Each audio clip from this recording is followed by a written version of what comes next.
Good day, friends, and welcome to episode 3 of my Gallatross Graveyard series. I'm Icon, and I will today experiment if a moisture pump is able to cure that nasty sand, and we're going to live a little bit longer in this wonderful new biome. There has been the question if this stuff here is fertile soil, and the answer is yes. This is fertile, rich, cracked mud. It has the same walk speed decrease, but it has a fertility of 120%, so agricultural business is working really great on this biome. So I think doing a farm and such shouldn't be any problem whatsoever here. So I took the liberty of dev moding this this moisture pump into the game, so I hope you don't mind, because I don't mind. And we're just going to observe if this thing is able to do anything to the ground. I don't think it does, but I definitely wanted to try it out, because that's one of my really interesting questions about this biome. Also, I'm asking myself if a moribund Gallatross is in any way different to a healthy Gallatross. But I don't know, and I'm not particularly sure if we're really going to play this run long enough to find that one out, but we're going to see. So first off, I'm going to check out if we're not able to get some more food into the freezer, because right now that's not looking good. There's a rhino in front of the house, but well, it's not particularly easy to destroy a rhino. So there has to be an easier way to acquire larger amounts of food. Well, that boom rat is an easy way to gather food, but it's not really bountiful. Okay, harvesting a peach tree, that's definitely good. The dromedary, I wanted to tame it, but well, I guess we have different plans now for that dromedary. Let's mark it for the hunt. And yeah, Lou is my well, I'm going to program Thunder, the programmer, to the hunt. I think he would like that. And let's gather some more trees. And there has also been in the comments the idea of researching the tree sowing technology as soon as possible for this biome, and I agree strongly with that idea, because this way you're able to get that wood way earlier into your possession. So I guess this would be a really good biome to play a tribal start, because on a tribal start you have you're starting out with the tree sowing technology, which is pretty good. And since agriculture is so easily possible there, I think that should be a very, very good option. So Blue, I dislike the way you're trying to do this. Get some more efficiency into that. How are we supposed to stockpile some food?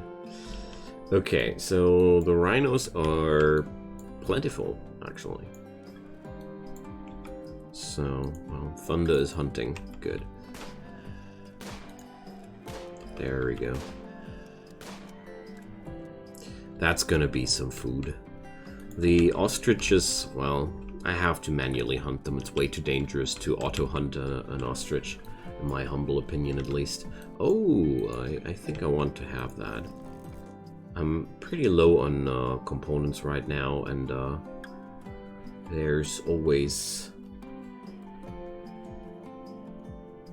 a good idea to have a larger stockpile of that stuff. And ship chunks give you a very easy access to that stuff, to the components, I mean, because you're always getting a lot of components for a very low effort. Okay, we're getting a first raid, or, well, I don't know if it's the second raid or the... well, it must be the second raid. They're coming with 2 people, so can't be the first. So, okay, let's wait until Thunder is back. You can see here how slowly this guy is walking here. It's so much walk speed reduction on this biome, it's insane. It's really something to keep in mind, because that lessens the power of hunting and so many things. Okay. Let's bring up Thunder and see if I can't snipe somebody out there.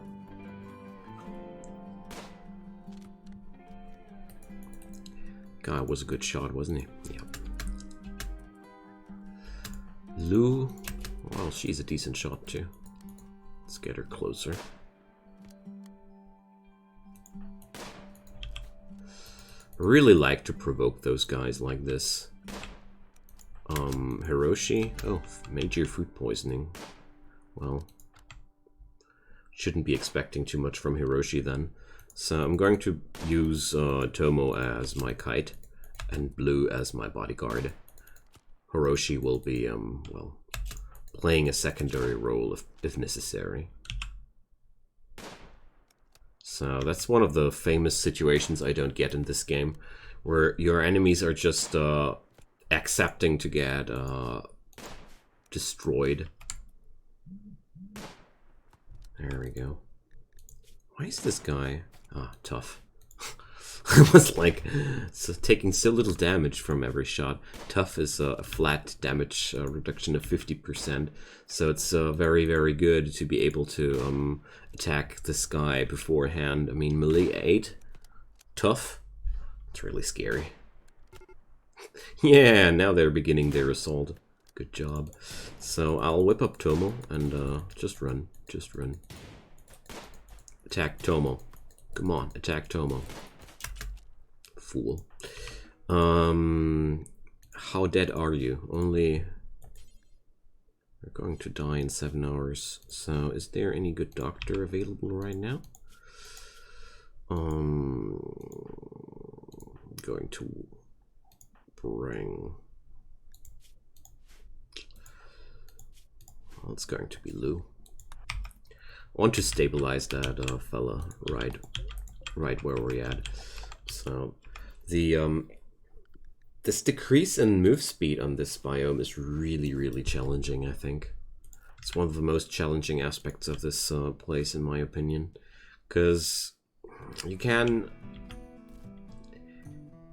you're prone to so many mistakes when there's a reduction of move speed upon you. It happened to me several times while I was in a colder biome. There I realized that problem the first time. So distances just become artificially larger. So basically this map is wider than you see, if that makes any sense. Due to the reduction of move speed, you're going to experience it as if it was larger than it is. It's just what I'm trying to say. Therefore, I think paving and floors are pretty important, but at the same time, well, there's this friggin' sand everywhere, and well, this is pretty challenging in its details. While this biome looks very chill to begin with, it's pretty hard to defend. That's one of the things I'm realizing quite quickly now. The one of the biggest challenges lies in the defense of this place, because it's not as easy as in other places to just build up whatever you want. So let's see, sandstone walls, mudstone walls. We're going to bring up sandstone walls. The amount of creativity I need to bring up a sturdy defense here that doesn't completely mess up my base construction plans is a quite painful business. But I came up with this idea, and I like it. I do like it. So what I'm going to do is I'm going to seal off my base on these sides completely. I want to have that geothermal hole inside my base. So black gut and infection. Oh man, it's not a problem though. And the plan here is this is going to be my backyard, basically. I have to defend that too, of course. But going to let the enemies trickle into my base on this side and on this side. Well, maybe only on this side. I haven't fully made up my mind with that. So the most effective way of defending your base is pretty much always by leaving open only one entrance, which you leave heavily guarded. But well, that's only true if the enemies were always just coming from one direction, but the game doesn't do you this kind of favor. Luckily. Would be very boring if so. So, I'm going to whip up. What's Thunder doing? Thunder wants to build something, so I'm going to hunt manually with Lou a bit. I might be low on food. Oh, she's cutting stones. Dang. I really need some more weapons there, especially firearms. So, since we're in such a nice area for agriculture, growth rate 80%. So I'm going to use that fertile soil here. It's permanent summer after all, you know. So let's put up some more rice. Rice had a, I have to check it out. Ooh, chinchilla fur. Luxurious stuff. What did I want to check out there? No, I forgot. Ah, yeah. So, rice does have a fertility sensitivity. Yeah.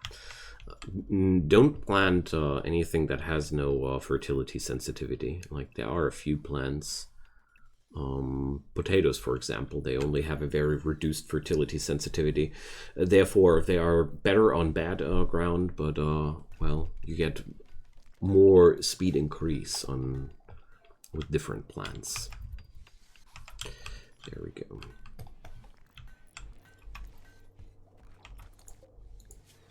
So we're doing it the wrong way. Black got another infection. That's absolutely meaningless at this point.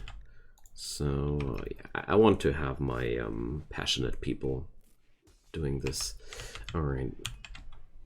So I think this looks like a base concept I like to go for, but at the same time, there's this is all that space, and this is all that space, and this is the difficulty of this biome.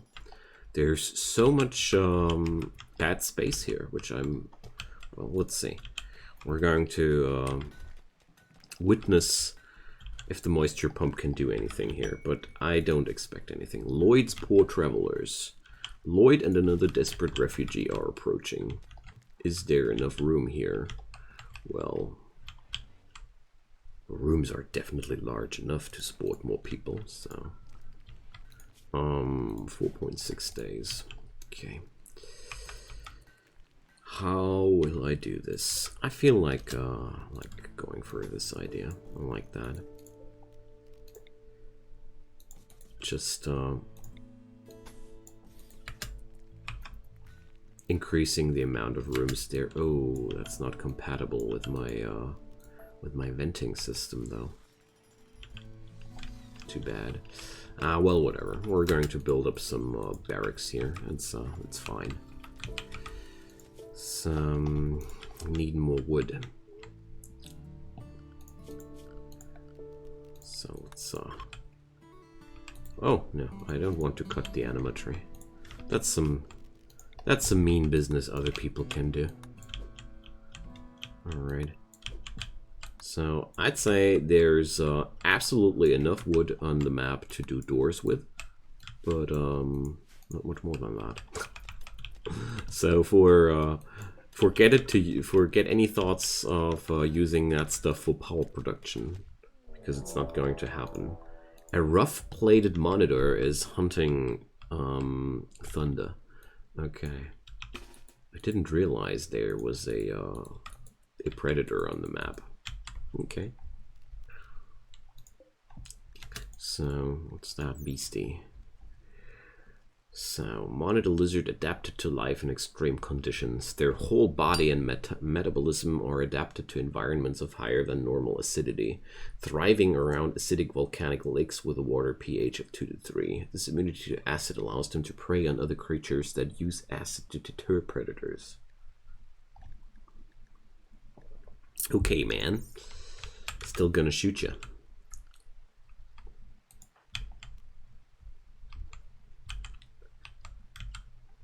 Oh gosh. So this weird situation where nobody's attacking the animal because it's not really aggressive. What the heck? Okay, so Thunder be like, get away, punk. Alright, man. Don't mess with Thunder. Nice. Alright, so I need some more wood for beds though. Cause or wait a sec, I'm doing some sleep rolls, why not? I got enough plain leather for that. And bed rolls are not really worse, if I remember correctly. Let's check it out. Good quality bedroll versus good quality bed. 73, 107, 108. So, yeah, okay, it's a tad bit better. A real bed is a little bit better, but, well, these guys are refugees. They should be okay with that. So, how's black? Should be fine. So, yeah, immunity is way past the problematic zone. Reducing the quality of the medicine here. Okay, so that fortification is coming along quite nicely. Awesome.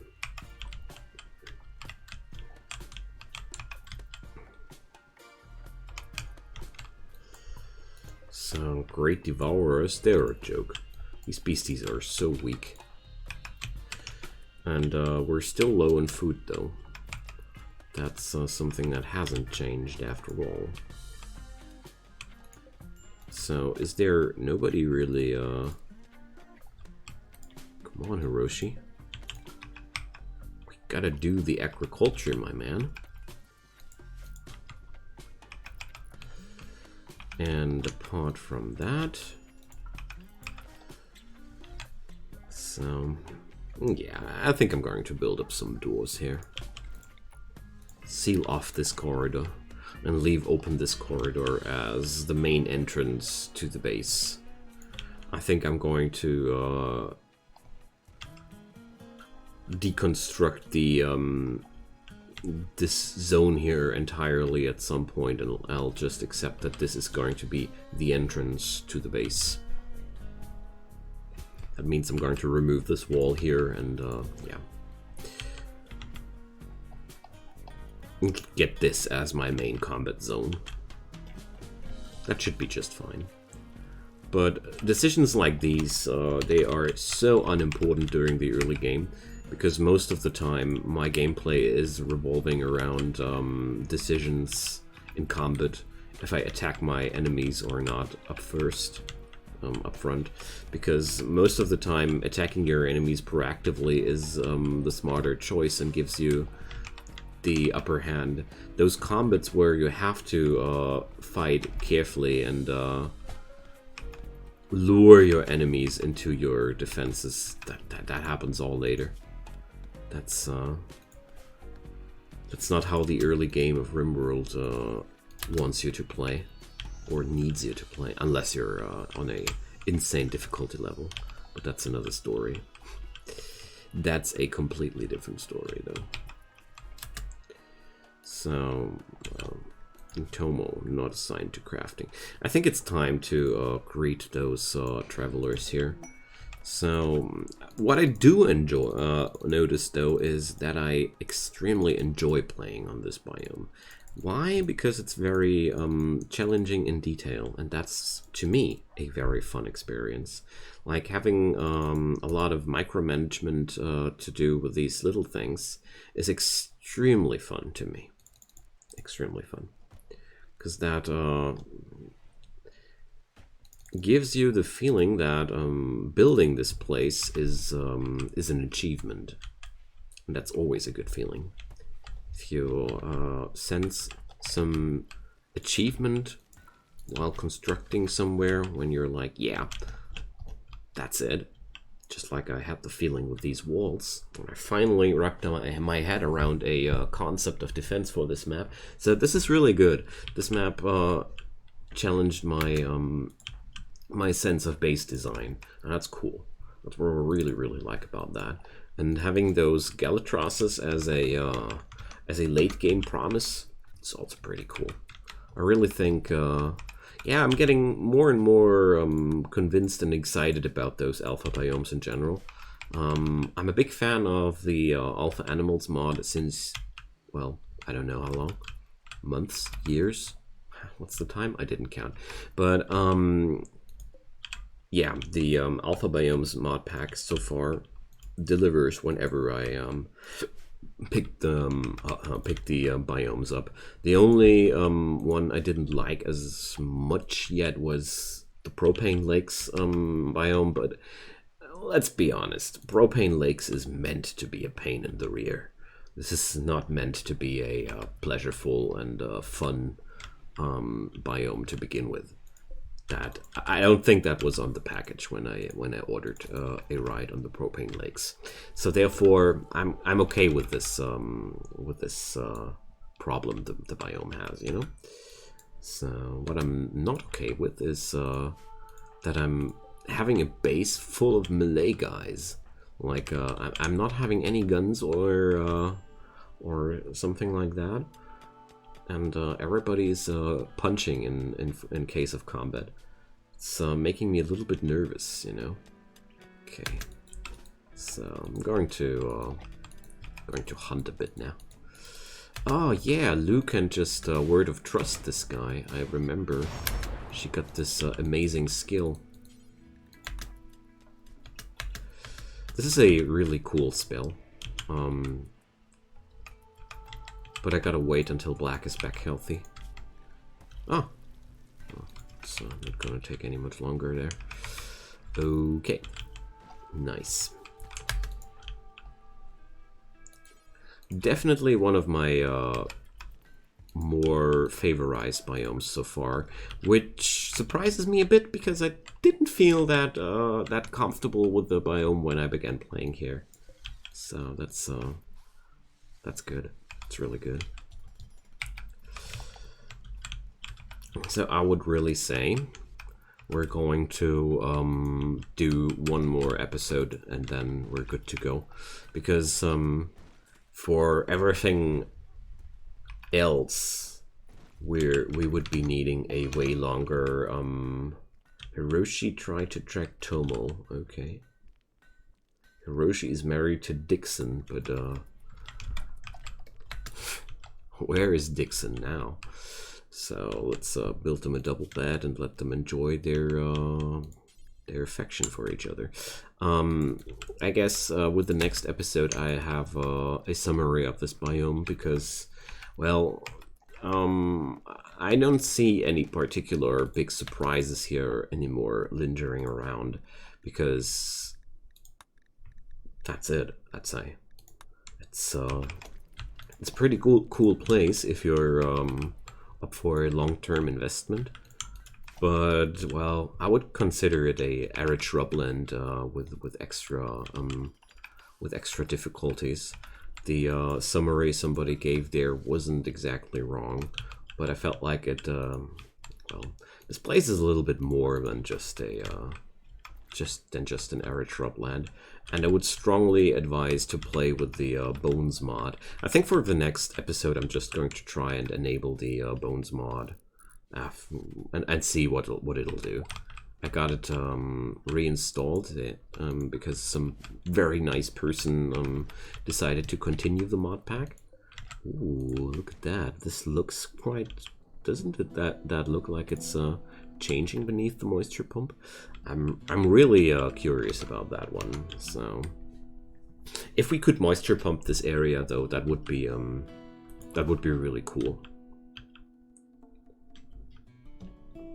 A little bit strong, but I wouldn't mind because it's so much work to pull it off that I would say it's completely fine if you get that reward, because the amount of moisture pumps I would need for this area here is a lot, and you can't minify those. You can't build them somewhere, rebuild them somewhere else. So I think we need to teach this rhino a lesson. This rhino thinks that my rice is available for it. So let's do this. I'm going to use one of my refugees to for the real dangerous part here.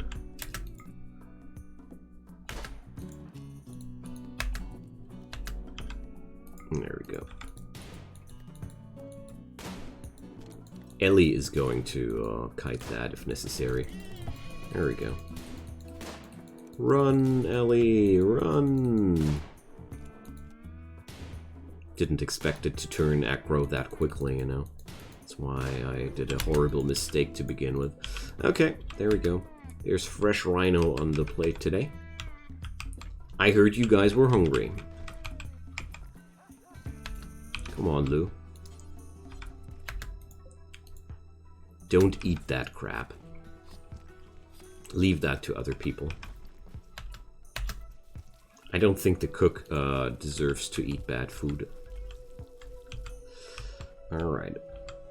There we go.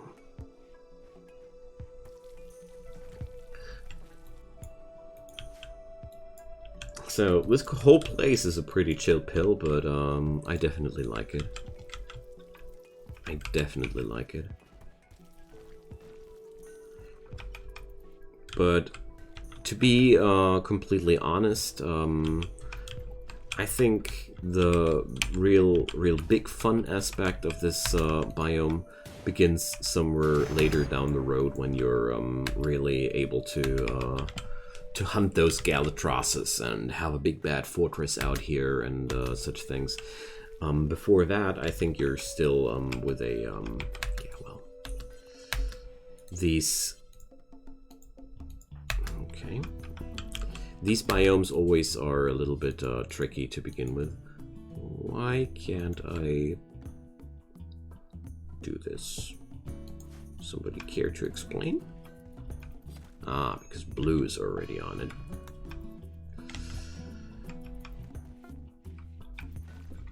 Okay.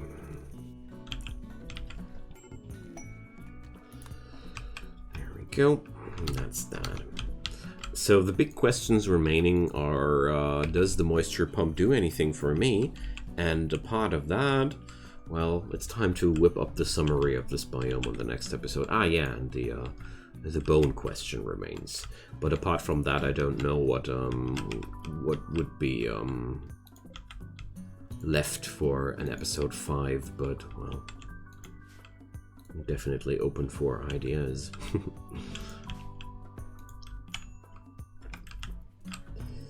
So, I'm noticing though that food-wise we're never on a larger stockpile here. That's one thing I noticed already. But I think that's a lot on me because I didn't expand my agriculture enough. Because I got the hardware, I just didn't use these impressive fertile soil patches, for example. Let's expand that for once. Because with agriculture, you can do a lot on these extremely hot tiles, which are having a permanent summer environment.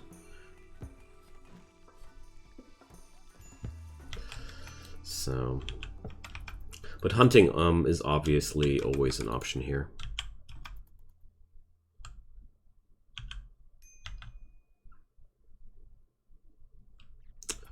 All right, let's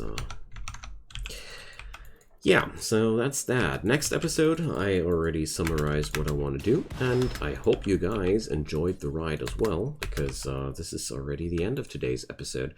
I'm really, really looking forward to the last episode, and also I'm looking forward to the next alpha biome we're going to explore afterwards. So thank you so much for watching, and feel free to drop me a comment, feel free to leave me a like, or even subscribe to the channel if you haven't done so already. Have a great time. Until then, bye-bye.